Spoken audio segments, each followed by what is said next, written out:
పార్లమెంట్లో ప్రతిపక్షాల తీవ్ర నిరసనలు హోరెత్తించే నినాదాల మధ్య లోక్సభ అత్యంత కీలకమైన ట్రిబ్యునల్స్ సంస్కరణల బిల్లు 2026కు ఆమోదం తెలిపింది.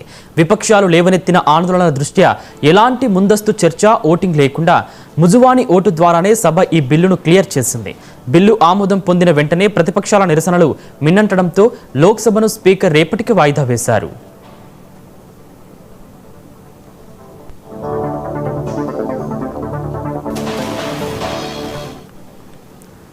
న్యాయ వ్యవస్థను మరింత పటిష్టం చేయడం, కేసుల పరిష్కారంలో జాప్యాన్ని తగ్గించడం, వివిధ రకాల ట్రిబ్యునల్ల నిర్వహణను క్రమబద్ధీకరించడం ఈ బిల్లు ప్రధాన లక్ష్యం.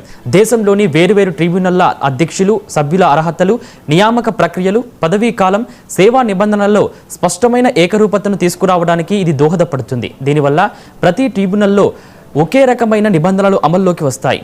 ఈ బిల్లు ద్వారా అప్లేట్ ట్రిబ్యునల్ల పనితీరును సమీక్షించి సరిగ్గా పనిచేయని ట్రిబ్యునల్లను రద్దు చేసి వాటి బాధ్యతలను నేరుగా హైకోర్టులకు లేదా పౌర న్యాయస్థానాలకు బదిలీ చేస్తారు.